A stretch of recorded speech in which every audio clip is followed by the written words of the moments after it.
that's most tech's dream, is to open a shop and run their own gig and be their own boss. He said, if you did it, you're not going to be happy going back to work for somebody else. Like, just make it work, man. Like, you've got it there. Just make it work. That's David Carrol on this week's episode of the Jaded Mechanic Podcast with Jeff Compton, where today is part 2 of a conversation they started a week ago. And if you haven't had a chance to listen to that episode just yet, make sure you do that first. Part 2, though, will pick up right where they left off on this week's episode of the Jaded Mechanic Podcast.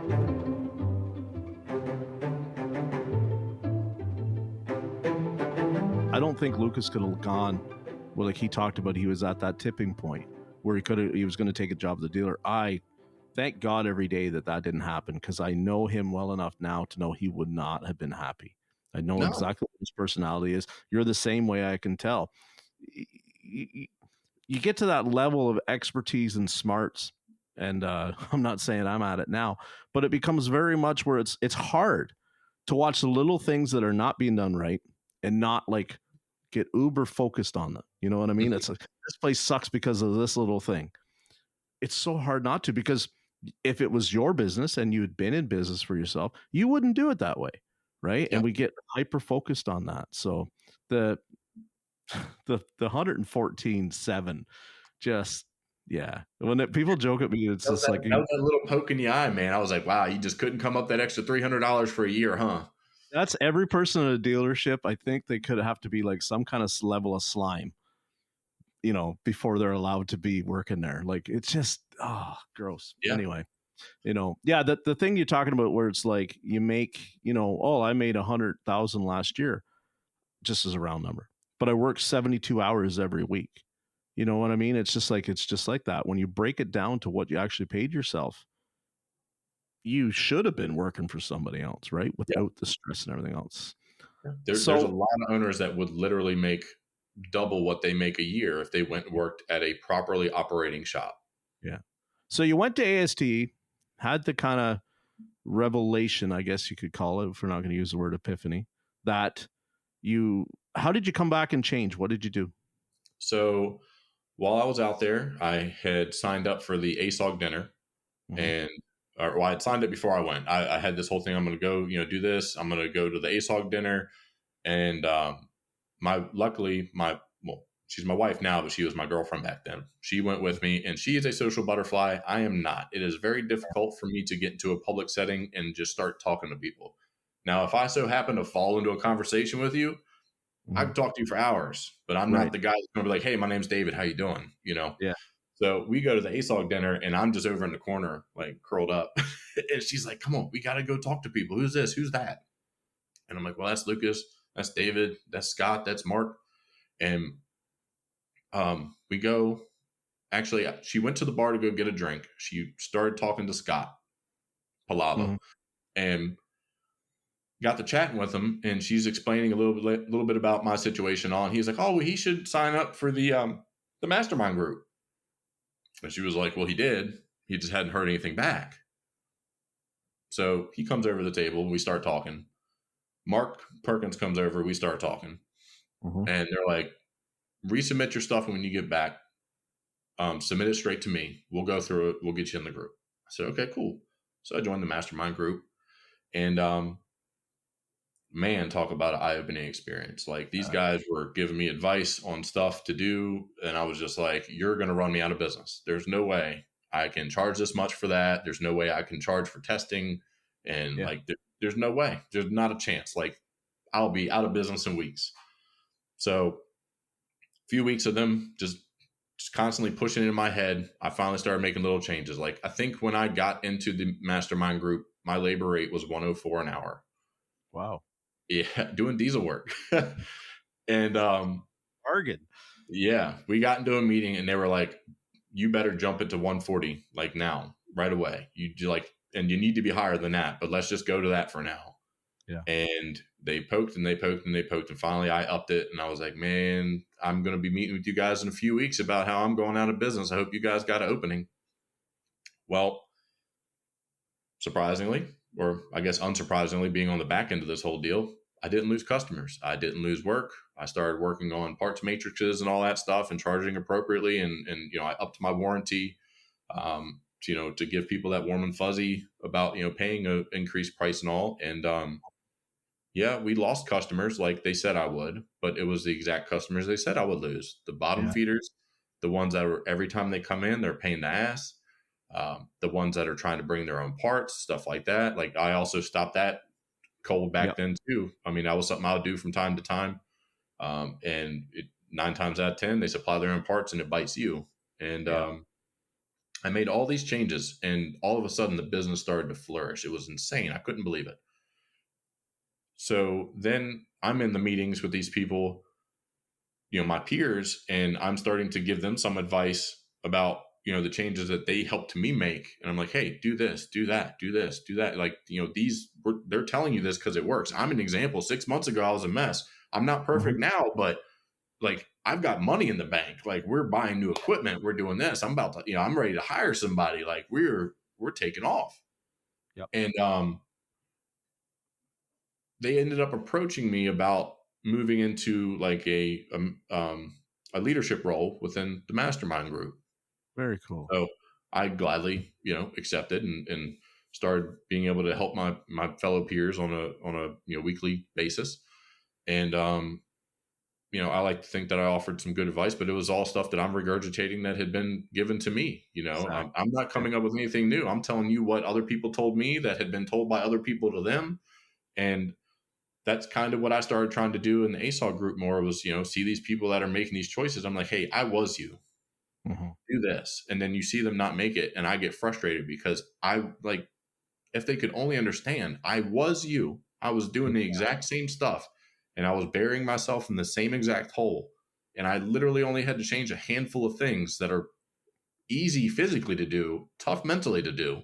And everything turns around literally almost overnight. Just listen to these people. They're trying to help you not make mistakes that they've made. Yeah. You finally get to hire somebody to help you out, right? And then I think that's such a crucial first step. Young Chris Enright, Chris Enright's not young, but he's younger than me. He's talking about he's going to be hiring his first employee really soon.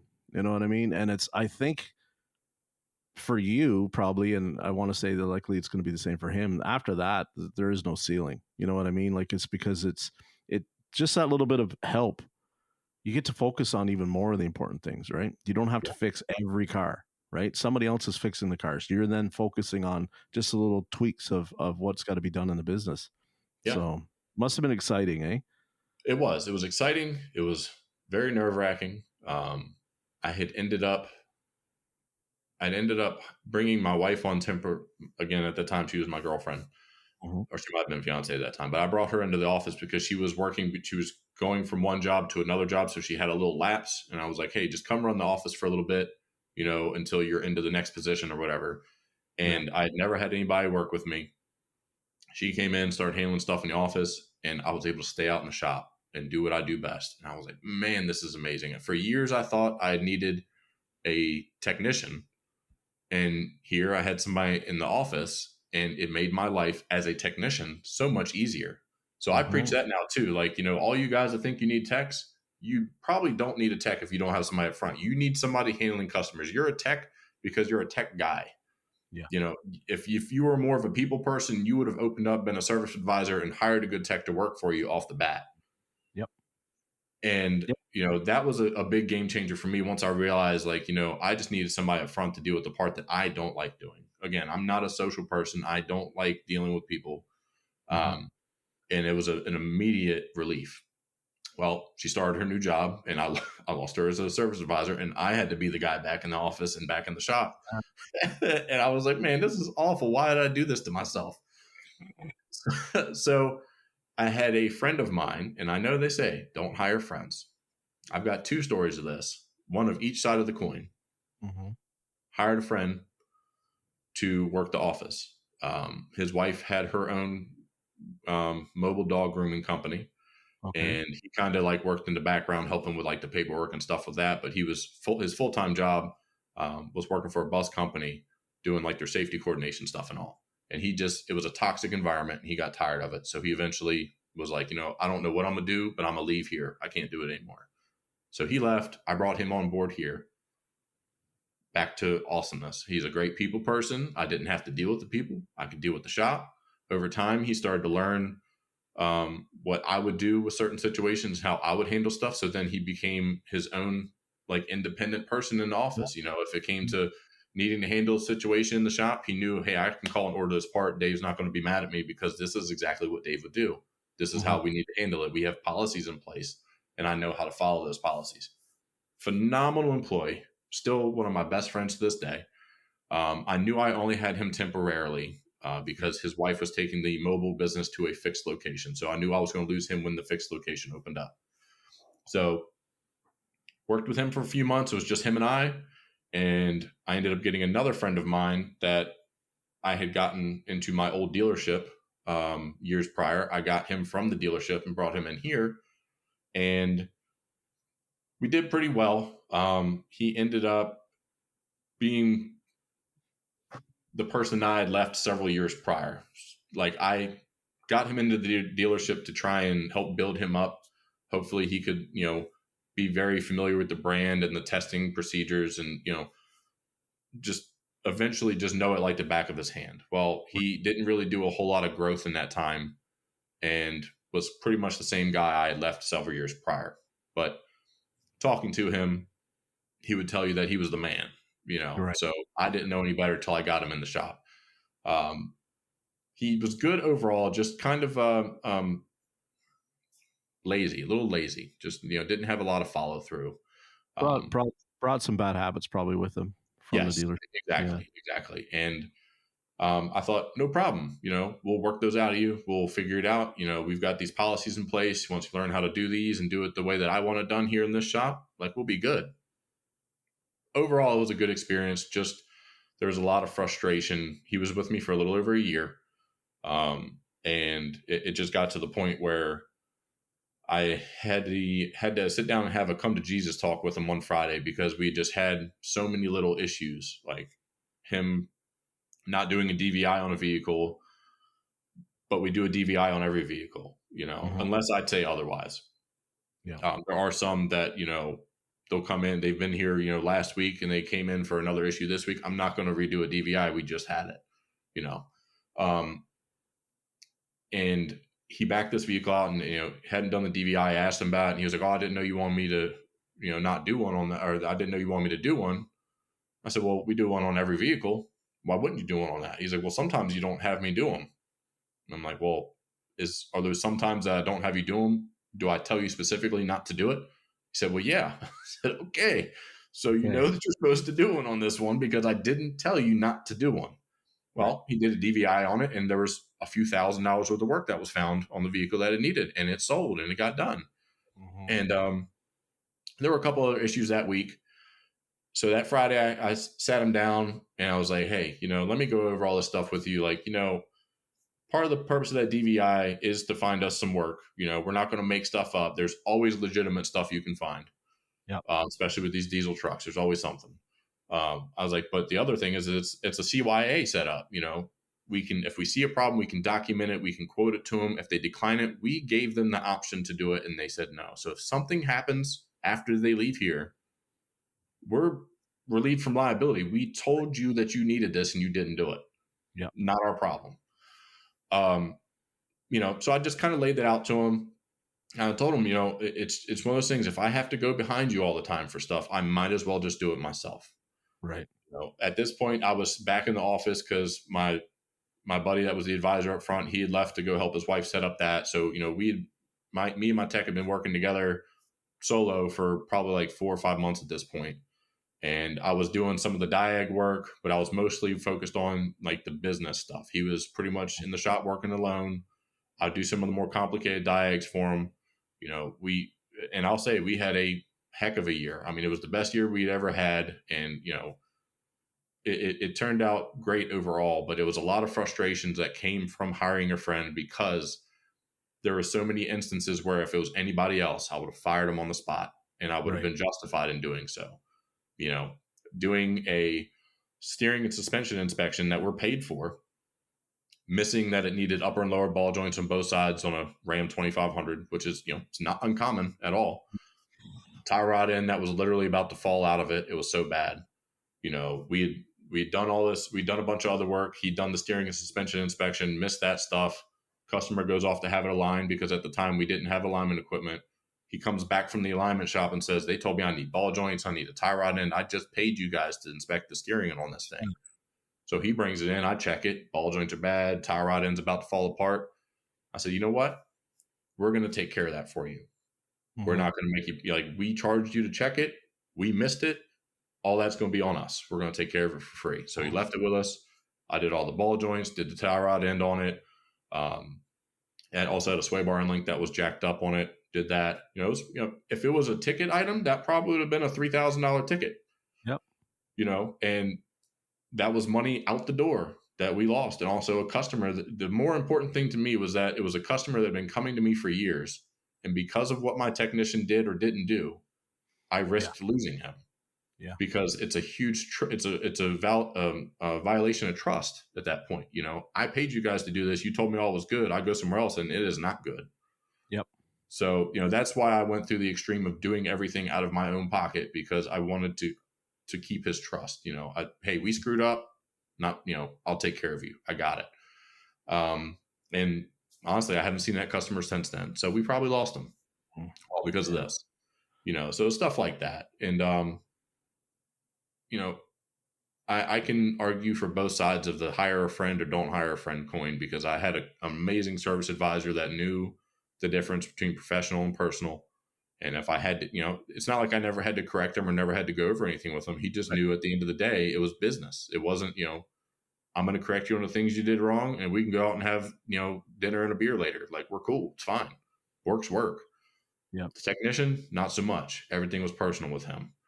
And that's why he ended up leaving after I had that talk on that Friday, told him, these things that you've missed, like, these are some serious issues and all. That Monday he came in and gave me his 2 weeks notice. Uh-huh. And it's just, it was a sigh of relief on my part because I didn't have to fire him, but it was also frustrating because we were also 3 weeks booked out on work. And then now that means I had to go back to doing the office, doing the tech work all by myself. It leaves you in a lurch for sure. I mean, it's the right thing to happen. I don't want to say right thing to do because you didn't do it, but you kind of, good on you for at least making it clear to him that, like, this can't continue, right? And this is what it really cost me when the process is not followed, because that's it's one thing to just, like, we sometimes, you see it all the time, right? Well, somebody broke something and I'm going to fire that person. That's so not like it doesn't make anything better. It's like you recite what the process is, and this is what happens. And breaking stuff is a whole other thing. There isn't a decent mechanic out there that hasn't broke stuff. I don't care who you are. If you claim you've never broken anything, you're a liar. But when we go back to, it's like, okay, so why did it break? Mm-hmm. Okay, you were rushing or you didn't follow service procedure. Okay, so why didn't you look up service procedure? Right? That's when we get to the real reason. Why I feel too rushed, like I don't have time to read the service information. Okay, so why do you feel so rushed? Well, did you come in late, or am I overbooking? That's the thing. Like, guys get mad at me sometimes, or they look at me like I'm crazy when I say the why is so important. It is. Let's talk about why it happened, right? If you're just being negligent, didn't bother, didn't see the screw, whatever, that's a different thing. You broke the door panel. But when it's like, well, because, we're backed up today because of something that happened and you're still overpromising. I'm trying. At that point, yeah, it breaks, but it's breaking because they have your best intentions in mind. And it doesn't seem like it at the time. They think you're going around just trying to break shit. I'm trying to rescue you. I'm trying to get the workload done the day so that you don't become more stressed tomorrow and it just builds and builds and builds and builds. Yep. That's the part that, like, when people don't want to have the why discussion, it just makes me want to pull my hair out. It's the same as the way you react, because we know that a lot of the time that's what's happening.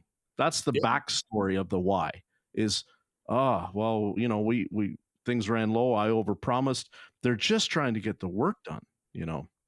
It's too bad. I've never had to hire or fire. But I've been very fortunate that a lot of people I've worked with, we become friends. But there's also been some times where it's like, or not so much friends, mentorship that develops into friends. And sometimes you come over and they're asking you for your help and you're giving them guidance. And it's like, you see the same thing happening again and again and again and again. And it's like, okay, so are you effing with me or what? Like, I mean, how do I make this clear? This is the process that will help you. Yeah. And sometimes I struggle with that. I'm not the best instructor. I'm not the best. It's the reason I don't put up technical stuff in content, is because like I can show you what I found and how I fixed it. But for me to sometimes explain, as soon as there's any kind of pushback at all, I take it like right to the ego, where it's just like I want to say shut up and like the way I was raised, don't talk now. When you're done listening, you probably won't have to ask the question. That's how I was raised. So it's like when I say to do something and somebody wants to come at me with why, it's a really hard thing for me. I say it all the time, but it's a really hard thing for me to implement. It's tough. It really is. Yeah. So the friend thing is like, it's tough. I'm glad I don't have to be in the hiring and firing, position. I mean, it requires a lot of patience to train somebody. And like, I think that most good techs have problems training people because we're in a mindset that, I just want to get in. I know how to do this. I don't want to stop and slow myself down and teach you how to do this or deal with questions or like, and for me, a lot of the times I see these guys that want to learn, but they don't want to put the effort in to do it. It's, oh, well, how'd you learn this? Well, when I worked at Ford, I sat down in the evenings if I had a problem vehicle during the day, and I'd go through the wiring diagrams in the evening, and I'd go through the pinpoint test and be like, why do they want me to, what are they trying to get me to find? That's what I want to do. And I'm at the point now, and I have been for years, 9 times out of 10, I don't even need to use a pinpoint test. If it's electrical issue or whatever, I jump right to the wiring diagram and I know exactly what I'm looking for and how to get there. I don't need to go test all this other stuff that isn't going to lead me, or at the end, it's going to tell me to put a PCM in it. And that's not what the problem is, right. Yeah. But a lot of people don't have that hunger anymore. They don't want to, they don't want to take the hours to learn how to do it. And I'm not the person to spoon feed you. If you're not going to take the time to do it, I'm not going to take the time to do it for you. Yeah. Brian and I had an interesting conversation the other day about that, because he pointed out how, because again, the conversations always pop up about, why we're losing techs to other industries, right? Or why we're losing young people to other skill trades. And he talked about what you got to be in that top 10, 15%, like he is the top 5% of ability is, all those hours that you've got to spend, like you said, just like you example. And I had to do obsessing over, I have to fix it. I have to know. So I would go home and rack my brain until I found the problem. Right. And so I talked to him about it, and it's like, for us, it's normalized. It's just what we do. It's normalized. But the idea that it scares me that the narrative in this industry is becoming is that it's expected that you have to do that. You know what I mean? Like there's all this free training. And I used to say it, there's all this free training. There's no excuse to be untrained. And there isn't. But to normalize it, to say that you're just going to have to come home from your job and then tune into, training for 2 hours every night. A lot of us are not in the dynamic of maybe the family where our spouse is okay with that, or our responsibilities don't allow it. So, I'm slightly changing my perspectives as I age out, to realize that like the young people, I shouldn't be telling them what I used to tell them 10 years ago, which is you're going to have to go home and you're going to have to obsess over this if you want to be good.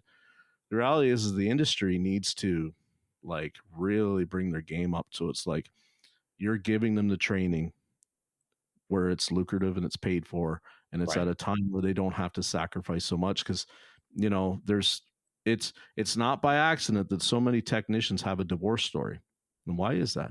Well, because I worked 72 hours a week, right? I worked till 10, 11 at night. So I had a spouse, but I never saw her except when I, laid down next to her and she was already asleep. Yep. Or, I did all this to provide for her. Or I stared at my phone and my computer at night after I got home, racked about the vehicle that's still sitting in my bay. That's not a good environment that everybody's spouse is necessarily going to be okay for. They can't understand it, and we shouldn't be doing it. So I struggle with that. I really do now in my career, because I don't want to do it, No, and there's a counterpoint to what you're saying about how people shouldn't be expected to, if they want to be a good tech, to go home and do this free training and rack their brain about this stuff. There's only they should be good technicians. People that want to be good technicians should absolutely be paid for the training that they do. It should be on the clock. It should be on the job.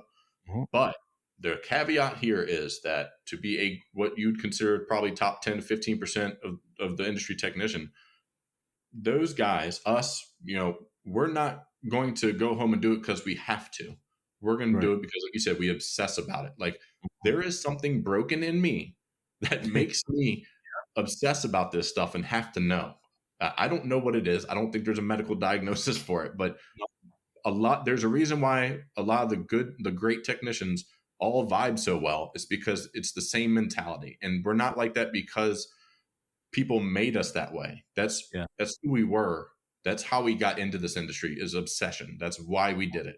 We didn't fall into this because it was the only thing that we could get a job at. It's because we had some technical obsession and it turned into a career like this. So I'm not going to say that you should expect guys to go home and do this, because most, 90% of the people that get into this field are not going to become that level of skilled and, a good diagnostician and stuff like that. Like, some people get it, some people don't. Yeah. The people that want to be the average technician shouldn't have to go home and do that. Yeah. It shouldn't be expected. And those that are going to be good, great technicians, they're not going to be expected to do it, but they're going to do it anyway because that's just who they are. That's what they want to do. Yeah. And it's tough because everybody, I think, when they think about, I want to hire a diagnostic technician, and I make this point all the time. If you, when I got out of the dealership and I started selling myself, and people would say, "Can you do diag?" Yep, because where I came from, I could. I did that, but I wasn't at the level that like so many of the other guys were, where it's like I came home and I obsessed about this. You know what I mean? Like, I was always learning little things on the side just because I watch more YouTube than I watch TV. So it was like I would sit there bored and it's like, oh, scanner data, cool. But like, I didn't come home and obsess over Chrysler when I left the dealer at the end of the day. You know what I mean?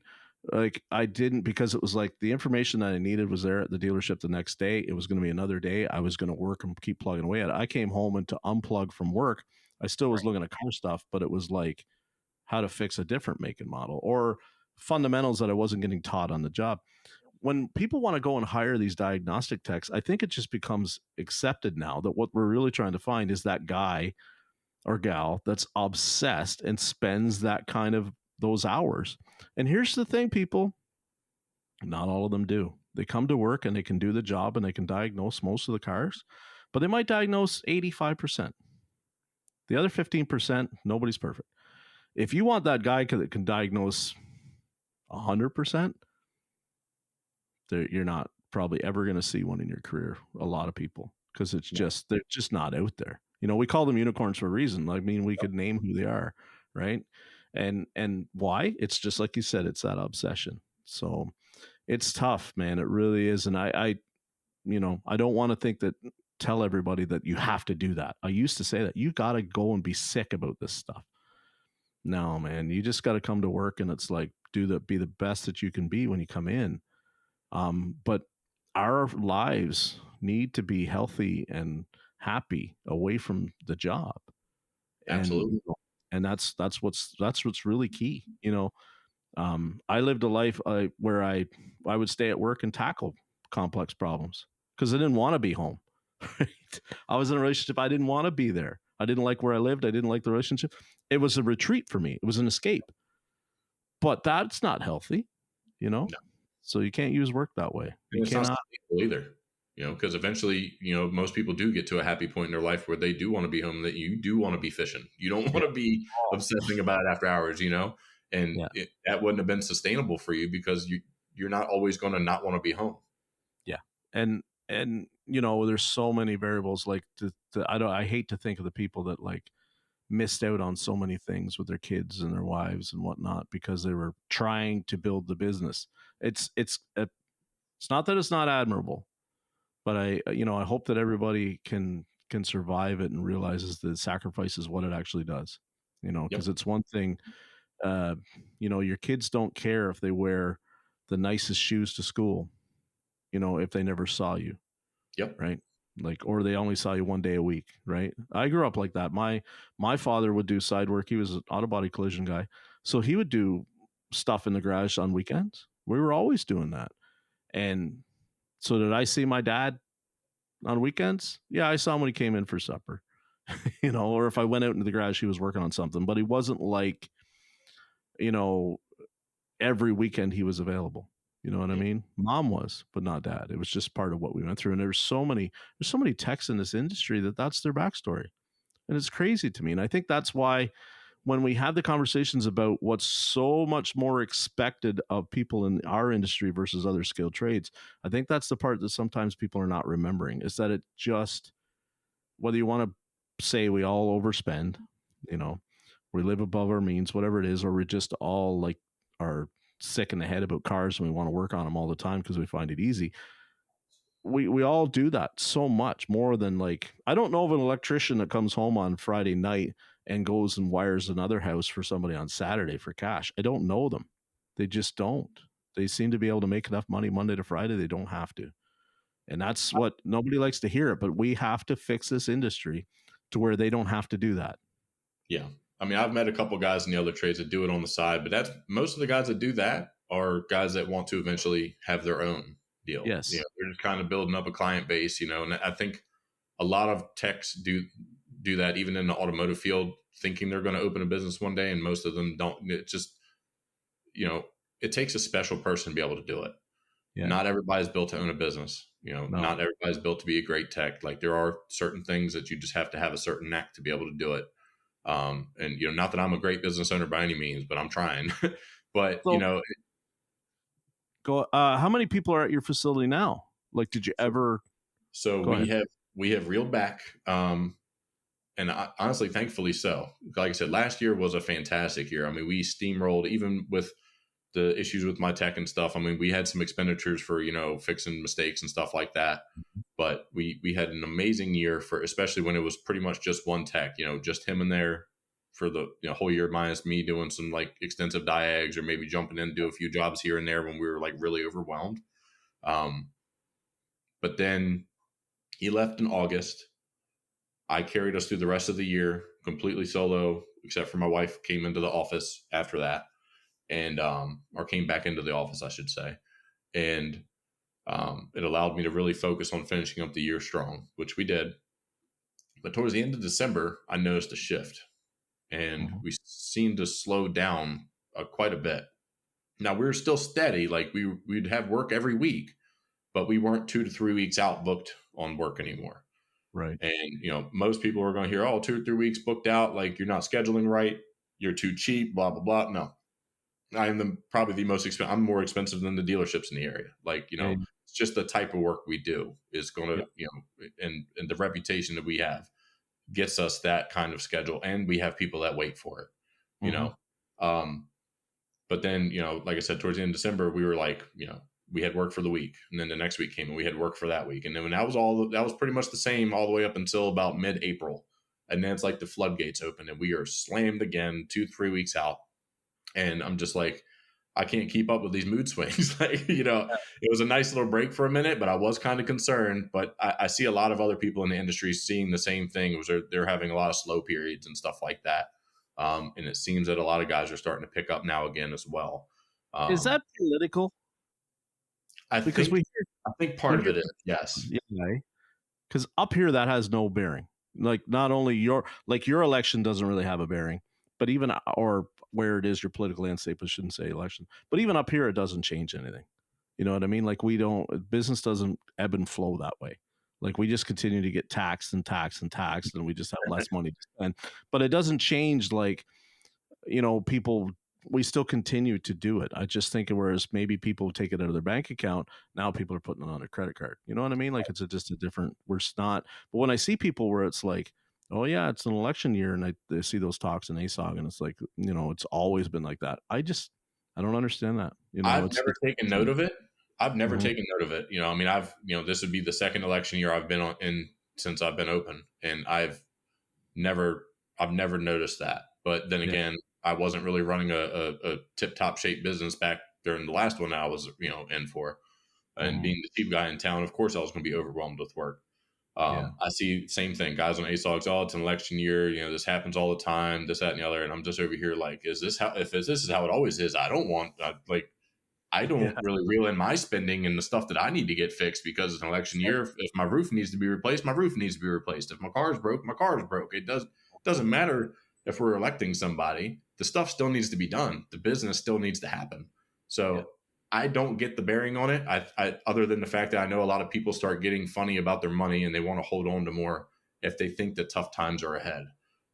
Especially with the way inflation's going. I mean, our interest rates on homes and car loans and stuff are through the roof now. So, I guess unfortunately and fortunately, that's kind of going to help us out some, at least in the auto loan part. It's not going to be as easy for people to go out and buy a new $100,000 car with a 9% interest rate. Like you're not going to go do that as you would if it was 2%, So it helps us keep people fixing the stuff they have. Now, of course, if you have a total bucket that's just absolutely not worth the money, we're going to let you know because I don't want you dumping $12,000 into a $2,500 vehicle if it's not going to be a good vehicle at the end of the day. We have had people, we've had people that have spent $10,000 on a $5,000 truck, but that $10,000 they spent is going to get them 5, 6, 7 years worth of reliability tacked onto it, Yeah, it's a funny thing because I mean I see it all the time too, and I look at I'm still used to being, at the dealer where it's like I was just saying it yesterday. Like I've seen cars at the dealer that had these intermittent, ongoing issues, and the customer just traded it. You know what I mean? It just went away. Like they just traded it. They got rid of it. Cool. Not my problem, not their problem. Somebody's problem, but not mine. What did I care?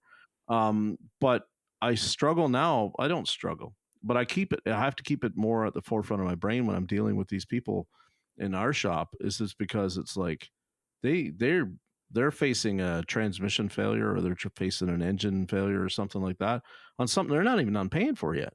Yep. So there's no warranty, right? So it's like, where does that money come from? Well, you're not taking that vacation next year, right? You're unfortunately having to be saddled with this.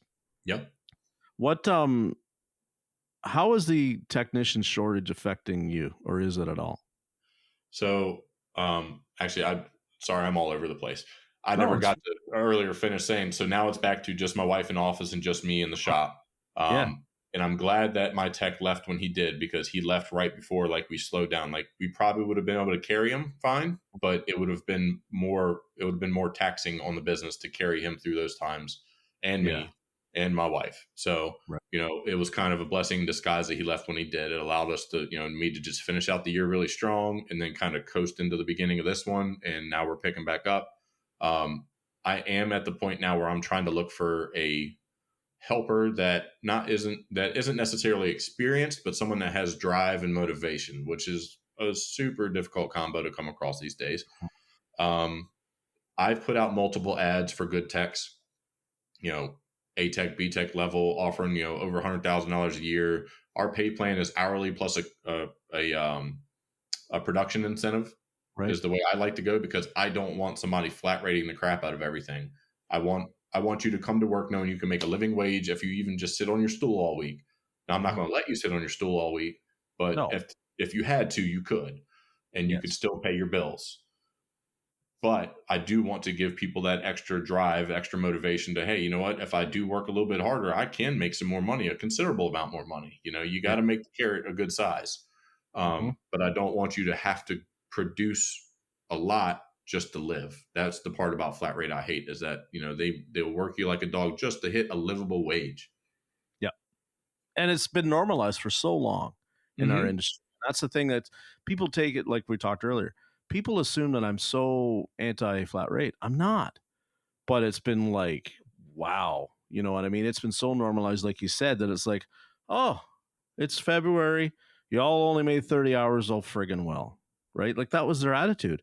Yep. And it's like, my lifestyle is set up to where I make 44. That's kind of how I pay my bills, right? Knowing that it's like, which is anyone else who goes to work, right? We work, we calculate roughly we're going to be at 44 hours a week. That's what we're going to apply. that's how I set my life up. They never seem to give two craps if it was like February and you only made 30. Yeah. Well, you should know this. How many years you worked here? That's normal. Yep. You Dude, should but plan better for this. offset it last year was like I made 60 2 weeks, right? Well, this year I'm not making 60 because there's two more guys across the shop. Yep. And they go, oh, well, like just work harder, hustle more. Come on, dude. There's only so many hours in a day, so many cars, so much like you just can't. That's the thing that's like with the new people I'm seeing is that it's like, they'll go to work flat rate, but they want that guarantee. The guys at the dealer now, when I left the dealer 4 years ago, there was a guarantee, but it wasn't like even, you're going to be here 40 hours and you're going to get a 40-hour guarantee. Now it's like, just like you said, they get pretty much a 40-hour guarantee, a lot of them, at an okay rate, but it's, they're incentivizing all the time to push. And I couldn't go back and do it because if I'm going to sit there and it's nice out and there's no work, I'll give up my guarantee to go home. Yep. It's better for my mental health, right? It really is. I'd rather be fishing. I'll come to work the next morning with a much better attitude than if I sat at my stool with no work. And the next day I know because you know how it goes. Everybody knows the schedule for tomorrow. And guys do that. They go, oh, look, there's only 6 appointments for tomorrow. There's 10 of us. Like, I don't want that in my head. You know what I mean? I don't want it. I'd rather not be there. So the whole guarantee thing, I can't get on board with it now. I just like the fact that I show up to work. It's a busy shop. They pay me really good an hour. And if we get the appointments done or we have some cancellations and it's 2 hours before I get done, I can go to my boss and say, hey, do you want me to, everything's cleaned up. Do you want me to stick around? Do you want me to go early? And he'll be like, because I'm helping him at that point by go early. Yeah. Right. He's saving. Yep. Later that he doesn't have to pay. You're getting to go do something you enjoy. Yeah. Last Wednesday, I left 2 hours early, went and had dinner with the family. With my parents. That I don't always get to do that because the 12-hour shift, well, not 12, but 11s is like I get done at 6. Then I get home. By then, my parents they're up there in age, so they're already getting ready to watch Wheel of Fortune and fall asleep. Like they're that age demographic, right? So if I can catch out early and go grab dinner with my family, that's a well worth the awesome hour getting paid. That's stuff that money cannot replace, and that is one thing that, as you were saying earlier, a lot of technicians sacrifice family time and this, that, and the other. And honestly, I see a lot of guys, and I used to be the same way, so I can speak on this. A lot of guys wear it as a badge of honor. I suffer and I work so much and I don't get to see my family, but I'm providing for them. So it's, it's okay. I'm a better man because I'm providing for my family. My kids don't know me. They don't get to see me I might get to go tuck them in. No, because you know what? That customer's car you fixed, they're not going to remember that you fixed your car 15 years from now, but your kid's going to remember, well, dad wasn't there for my soccer game, or, dad only came in to eat dinner and then went back out in the garage. That's what they'll remember. And they deserve more than that. Yeah. So you're trying to hire not necessarily a super established tech. You kind of want somebody you can mentor, almost like a helper then. Yeah. That's kind of where I'm at because I just, like I said, I put out good job ads, with good pay, 40-hour weeks, no weekends, stuff like that, and the people I got applying I didn't even get official applications. I just had people message me, well, what's the hourly pay? How much is there? Do you provide tools or do I have to provide tools? I'm like, well, I have a toolbox, but the amount of pay is going to be commensurate based upon what you have to bring to the table. And if you're coming here with no tools at all, I'm going to assume you're more of like an apprentice type position or something like that. You're obviously not a very skilled guy if you don't have some set of tools. I don't have a problem providing tools for you, but I'm not going to give you master tech pay with no tool set, It's I see that with the younger people, and it just makes I can't wrap my head around it. We were just talking about it this week because it's like there were so many Monday mornings I walked in carrying a bag of new tools that I bought at like either up here Canadian Tire or Princess Auto, which is kind of like same idea as like Lowe's or Harbor Freight. Like there was always I was buying a set of sockets or a breaker bar or a hammer or something like that. Like it was every Monday I was coming in with tools. These kids, they walk in on Monday, the same thing. You know, they go over to the shop owner's box and they get the same thing out, or they come and ask me. And I'm to the point where it's like, no, no, you got to start buying some extensions, some ratcheting wrenches, some, like if you need a pair of oil filter pliers with this different offsets, you can get that filter. You need to be buying that. That's your job. You change oil here, like, and it's so different now. They drive cars that are only 3-4 years old. Like they drive stuff newer than what I drive, Yep. but no tools. And I'm like, I have yet in my whole career to buy a brand new car. This 2015 that I own is the newest thing I've ever owned in my life. And yet they're driving around in 2021s, 2022s, 2023s, and they're making the payment on that. Yeah. No tools. And I just shake my head and I go, you really want to get upset some days and go sell that car and start buying tools like every other mechanic I ever knew that drove junk and bought tools. Yeah. But yep. That's another thing when we start to say in our industry is sometimes in the tool bill. It was an interesting conversation that just popped up like yesterday with Chris and the guy that was trying to blame the tool trucks. We put such a emphasis on what they have to come with for tools, yet they can go be an electrician and $500 will buy them a meter and all the screwdrivers they need. They put it in a bag and wear it around their waist, and then they start making a truck payment.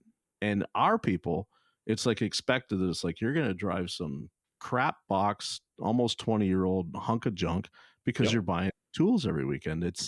I don't know how to get ahead of it. I like the idea that the shops are starting out with a toolkit for the people they hire. I like that. I wish the government somehow would up here when you're an enrolled apprentice. I think you get 5,000 or 10,000 a year that you can write off as tool purchase, which I think is great. Yeah, that's a good setup. You have to have the money in the first place, obviously, to buy it. And of course, then that means that, everybody goes out in a Snap-on truck and buys, sunglasses and pocket and Red Bulls and puts it on their account. And, at the end of the year, you don't really have tools. You just got $10,000 in beef jerky and sunglasses. But, so you get your tax break nonetheless. It's tough, man. David, I don't know how we fix that.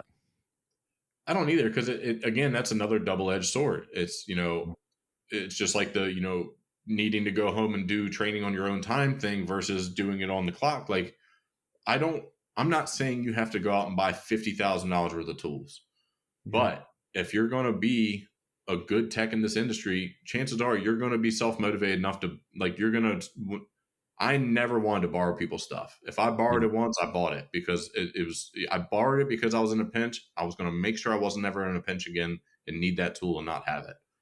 Because I hate lending my stuff out because it never comes back in the condition it was, or it never comes back at all.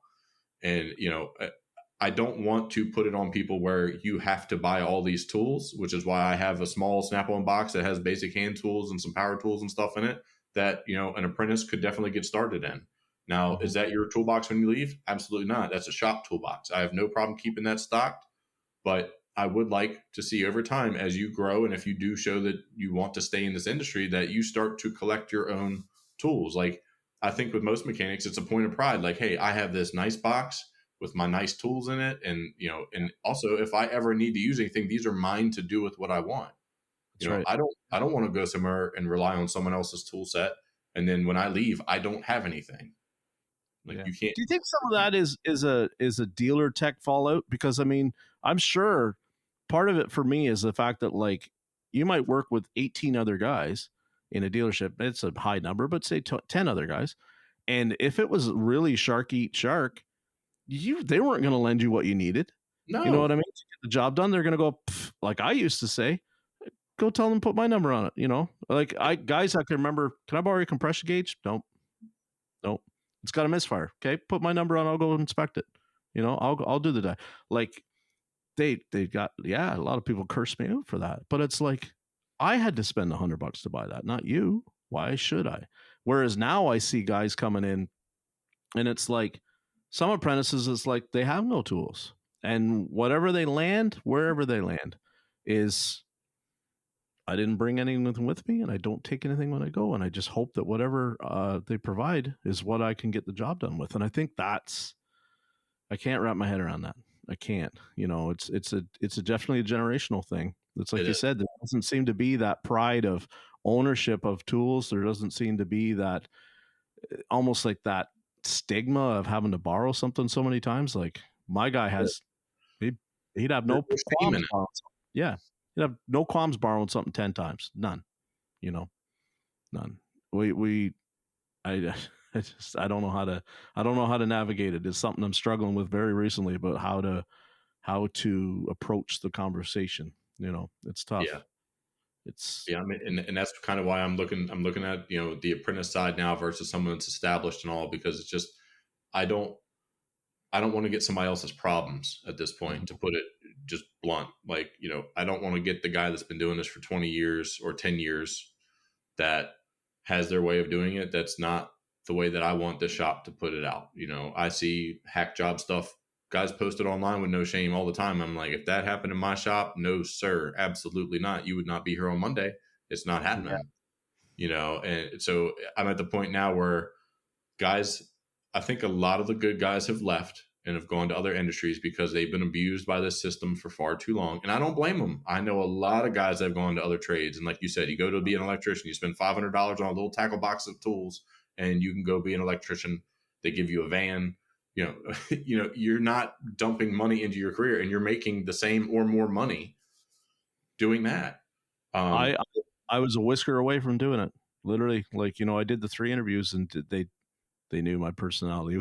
And then, but I mean, like, I was right on the tipping edge. I was like, listen, I'm done. I can't do the dealer thing anymore. I can't do, thank God I used to say around, my area was a wasteland in terms of independent shops.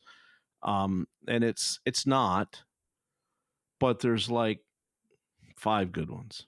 yeah. And the rest are, and of those 5 good ones, they probably all know ASOG and all know changing industry. And that leaves what, 105 in my area that probably don't.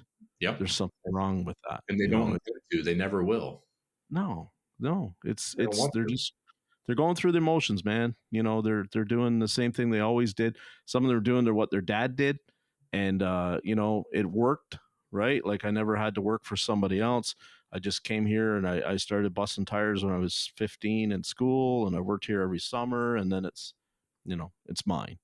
Well, And I saw a couple guys like that in the mastermind group. There was a guy who, it was a family store, and his dad ran it, and his dad was working his way out of the business, and he kind of came into the leadership role in there, and started making some, like, they made it, but they weren't doing well for years. It's one of those things, is like, a lot of people look, I've done this for 20 years. Well, just because you've done it for 20 years doesn't mean you've done it well, or that you couldn't have done it better.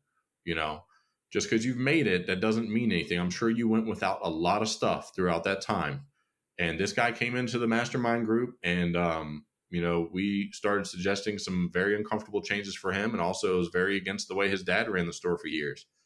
And eventually he started getting through and making some changes. And then the business turned around and the money started coming in. And his dad backed off a bit. He was like, you know what? You're doing things the way I would never have done, but it's working. So I'm going to let you go. I'm going to let you do it. And if people were only just willing to try new stuff and try new ways of doing things, the one of the phrases I hate the most is, well, we've always done it this way. Why would we change anything? Yeah, drives me crazy too. I hear it. I don't hear it. Thank God, my boss. I don't think he's ever said that to me. We've always done it that way, because he's very forward thinking too, right? It's like anything else. Fear is such a factor, man. It really is. Everybody is so scared because it's terrifying. I'm learning to appreciate more every week what a balancing act it is to not alienate your customers, to not all of a sudden change that perception. Just like he said, that customer doesn't come back to you now. He had complete trust in you, that when he was paying for is what he got. One thing showed him that he wasn't getting what he paid for, even though Yep. it was probably only the one time, right? It just sours the whole relationship. That drives Yep. me crazy. Because it's like, at the end of the day, I'm still like, okay, that customer doesn't understand what happens in our world, and nobody's perfect. But to make that an unforgivable act, I mean, you went above and beyond to make it right. But at the end of the day, it still cost you, Yep. and it sucks, and it's a heavy burden to carry. In closing, what's your message for the people that are going to hear this and they're going to read, continue to see you online, you know, interact with us in the group? What's your what's your advice? What's your just closing remarks? just be open. I mean, like you said, fear is a huge thing. I mean, in the beginning of me making changes a few years ago, that was the thing that held me back, was the fear of the unknown, the fear of something new. I've never done it this way. But if you're struggling and you're having problems, and a lot of people come to ASOG for help, and then they get very strong advice that they're scared to do. Well, the way that you've been doing it hasn't been working, or else you would not be coming here for advice. Amen. So just try something new. If it doesn't work, you can always change it back, but you just try something new. If you have something that isn't working for you, just try it a different way. See what works for other people and try that. No one has it dialed down to a science perfectly. And my shop, the way it operates isn't going to operate the same as it does up there in Canada. I'd have to change some things to make it work up there too. And same way as if I went to California, I'd have to change for that too, or Texas. Like, it's nobody has the recipe for the shop to operate anywhere, everywhere. Just try something new. Yeah. I mean, when they told you to go from 104 to 140, you probably heard the same thing. If it doesn't work, you can go back down a little bit. But look at that one little thing. You never had to go back. No, we went up. So, I mean, people laugh at me and I keep saying, the answer isn't to throw money at everything, but it's a good first step on a lot of the problems that it's just, unfortunately, we're just going to have to throw money at it. The technician shortage thing, it's going to take a lot of money thrown at that to make some of it stick to the wall and solve some of the problems. And we know that that's the reality. It just sucks because it's like, how do we do it? What's the best return on the investment to do it, right? You can't just wow a whole bunch of stuff, because if all of a sudden we start saying we're going to pay every technician out there $45 an hour, well, you've got some really established killers out there, great people that are all of a sudden going to go, then I'm going to need way more than that because I've been under that for so long, right? That I'm going to need. And so you can't just do it that way. I always make the laugh when it's like, shops put out that signing bonus thing. So this guy's only got to stay here 1 year and he gets $5,000. I'd be the first guy to walk into the office and go, I've been here 5 years. You owe me $5,000. Yeah. Like, where's my staying bonus? Where's that at? Yeah. And it's they go, what a stupid thing. It's not. You just showed me that, like, you had $5,000 extra to pay somebody for wages at the end of the year. $5,000 or whatever the number. Doesn't matter. 1,000. So hello, I've been underpaid for 5 years. And, so that's not going to work. People that if you're hearing this, if you think that's going to get you a person in the door, be very careful about how you do it. Because I would be the first to walk in there and go, okay, I need that. And they'll go, well, that's not how that works. Okay, I'll go quit now and I'll go to somebody that'll give it to me. Because I think, do you want to hire me back next month? I yeah, I'm gonna quit and get the sign on next week. So let me get that. But David, we know that's probably happened somewhere in this industry. Well, I'm sure it's been attempted at least. Oh yeah, for sure, and it should. It really should. Well, I mean, it's a difference if you have a guy that's been there and he hasn't had a pay raise in 3 years and he's constantly improving and doing better. Like, yeah, that guy's behind on raises. He's behind on bonus potential, stuff like that. Like, if you got $5,000 to give somebody new, that could just be a total waste. You can give this guy $5,000 and he's a bum. He's not worth anything. He's as good as your oil change guy. It's obviously a situationally based decision, but I'm absolutely sure there are shops out there where there's a guy that's been there just being a rock star for years and hasn't asked for money because he's just comfortable where he is, and then they're offering somebody more money to come in and a bonus on top of it. And it's insulting. Again, it's another poke in the eye. Like, this industry is full of it. Death by 1,000 paper cuts. Yep. I want to thank you for coming on. I won't keep any more of your time away from your family. It's I appreciate you coming in here on a Sunday and doing with us. I was really looking forward to this one too. And I appreciate, because we've talked back and forth about some people, and we're talking about some upcoming projects, and I mean, we're really excited to get that going. And I mean, I'll be leaning on you for some feedback for that as well, Absolutely. and to think about maybe some potential involvement, because, with the contacts that you have and your insight, it's very valuable to what we're trying to do here. And I mean, I appreciate, people that are listening, that if you're in the mastermind group, listen to what he has to say. Cause I mean, he's done it. He's been where a lot of us are, and he's going places that a lot of us want to go. So, I appreciate you being on and doing this. Anyone else that's listening to this, like if you, we're trying to get a bunch of recordings done, because as we come out to the summer season, it's going to be harder to get people to commit. I don't want to be taking up people's time during vacations to do record episodes and stuff like that. So if anybody's listening to this and you want, by all means, please get a hold of me. I keep saying it, it's going to happen. People that have been on, you're going to start to see some of the familiar names come back, because it's just, we have an excellent record of bringing people that really instigate conversation. And people ask me all the time, it's like, what's happening with this person since the episode? And they'll be coming back. People want to be involved. We get emotionally invested in people's stories. And I wanted to thank you, David, for sharing yours. So have a great Sunday. We'll talk to everybody. Thank you, man. It's a pleasure. We'll talk to you soon. All right.